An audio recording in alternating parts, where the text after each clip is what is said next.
à une espèce de contrat social dans ce pays, où on ne banalise pas la vie, où on ne banalise pas les libertés.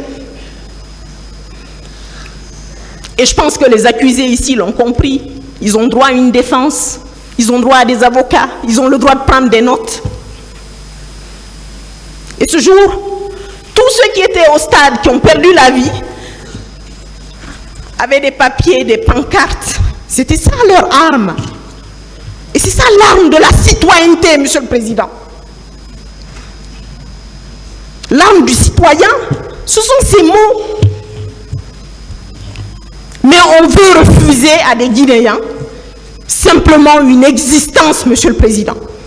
Et après, on veut dissimuler tout ça pour dire que c'est une armée désorganisée. Une armée désorganisée, on veut bien. Mais Monsieur Moussa Dadis Camara, personne ne l'a forcé à arriver au pouvoir en 2008 à la mort de M. Lansana Conté. Personne ne l'a forcé. Au contraire, il vous dit lui-même qu'il a échafaudé un certain nombre de plans et qu'il avait des hommes, Monsieur le Président. Mais il savait qu'il venait gouverner des hommes et qu'il n'était pas là pour gouverner des cimetières, tout simplement. Et je crois que les familles des victimes auraient aimé peut-être qu'on les arrête, je ne sais pas moi, Monsieur le Président, qu'on procède à des arrestations, qu'on les interroge. Pourquoi vous manifestez? Ou alors cette manifestation est illégale? Mais non, Monsieur le Président, c'est trop facile. Il faut fermer le stade. Il faut envoyer des tireurs d'élite. Il faut engager un massacre. Il faut en finir avec toute contestation. Parce que depuis 1958, Monsieur le Président, notre rapport au pouvoir reste l'élément, ou en tout cas reste le gros problème dans notre pays. On veut bien arriver au pouvoir, mais on ne sait pas comment. Quel est le rapport au pouvoir que l'on pourrait avoir? Peut-on avoir simplement de la compassion pour nos compatriotes quand on est au pouvoir? Peut-on simplement avoir un minimum de respectabilité pour nos compatriotes?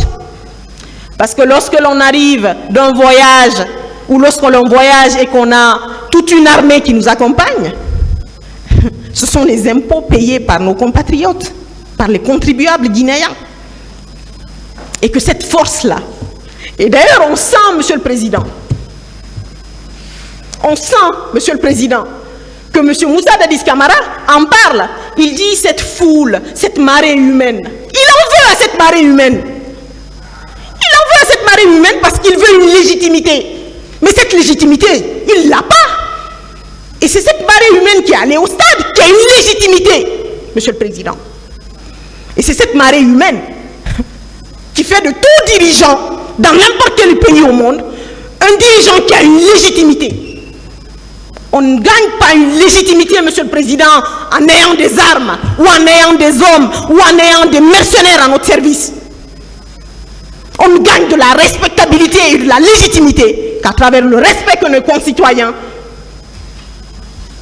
peuvent avoir, ou en tout cas ressentent pour nous en tant que dirigeants. Et je pense que c'est le rêve de tout Guinéen conscient, Monsieur le Président. Le rêve d'une société juste, d'une société où tout simplement on ne vient pas devant un tribunal quand il y a 157 morts pour nous dire qu'on mérite des honneurs et des médailles. Et je pense d'ailleurs en le disant, Monsieur le Président, en toute sincérité, au travail que vous avez eu à faire ici. Et je pense que cette médaille-là, vous l'aurez dans vos cœurs, Monsieur le Président. Ce n'est pas des médailles que l'on porte. C'est la respectabilité, Monsieur le Président. C'est la respectabilité que nos concitoyens ont pour nous.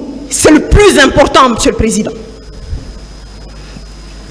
J'ai été assez surprise, Monsieur le Président, d'entendre qu'hier, des propos ont été prononcés ici à l'endroit d'un de nos confrères en parlant de haine. Monsieur le Président, nous n'avons pas de haine. La preuve, c'est la justice, Monsieur le Président. Et la justice, c'est l'impartialité, Monsieur le Président. La justice, c'est ce côté équitable. On parle de haine aujourd'hui. Moi, j'aimerais tout simplement, dans notre monde, en tout cas un monde post-mortem, où j'aurais à interroger des disparus. Ces disparus-là, on pourrait leur demander ce qu'elles ressentent aujourd'hui pour celui qui était le chef de l'État à l'époque. Mon confrère Martin Pradel l'a brillamment dit ici. C'est ce syndrome-là, l'ivresse du pouvoir. Moi, moi, moi.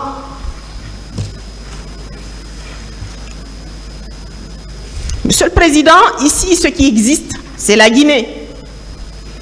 Ce qui existe, Monsieur le Président, c'est qu'il faut réhabiliter cette conscience morale dans ce pays. Il faut réhabiliter, Monsieur le Président. Il faut repenser les blessures et elles ne sauraient se faire sans une justice. Et on ne peut pas venir, Monsieur le Président, en disant que je n'ai rien fait, je n'ai pas agi. Je ne savais pas qu'il y avait des hommes sur le terrain, je ne savais pas qu'il y avait la milice de Kaléa, je ne savais rien de tout ça.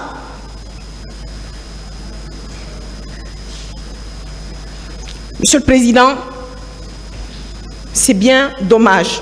Heureusement que nous sommes dans la phase ultime et que votre justice, en tout cas la décision qui tombera, tiendra compte, Monsieur le Président,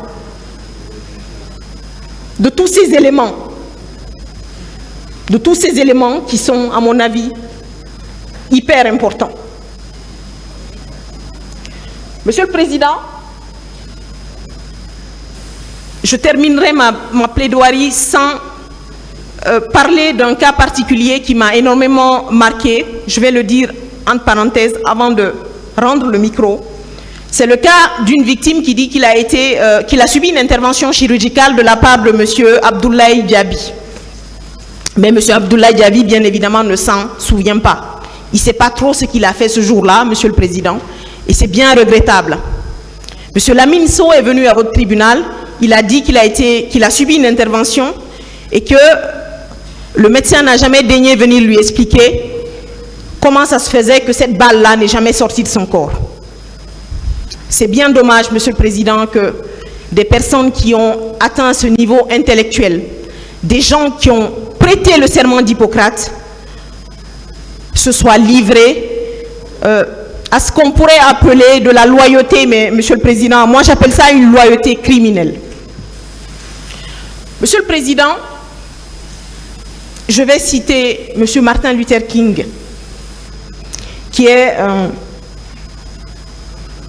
un partisan, un grand militant des droits civils et politiques. Parce qu'en fait, en Guinée, Monsieur le Président, nous sommes encore à cette phase où nous nous battons pour des droits civils et politiques, Monsieur le Président. Pendant que même nos droits sociaux, économiques et culturels ne sont pas assurés. Il dit ceci, Monsieur le Président. Je crois que la vérité des armées et l'amour des intéressés auront le dernier mot dans le monde des réalités. C'est pourquoi, même s'il est provisoirement bafoué, le bon droit sera plus fort que le mal triomphant. Et, Monsieur le Président, c'est cet espoir que suscite votre tribunal. Et c'est ce miracle guinéen, Monsieur le Président, que nous attendons de vous et de votre auguste tribunal. Ce miracle, cette lueur d'espoir, Monsieur le Président, que des crimes soient reconnus. Cette lueur d'espoir que des personnes haut placées répondent de leurs actes. Cette lueur d'espoir, Monsieur le Président, nous la plaçons en vous et en votre auguste tribunal. Et nous espérons tout simplement que justice sera rendue pour les victimes et que les victimes pourront enfin faire leur deuil. J'ai plaidé et je vous remercie.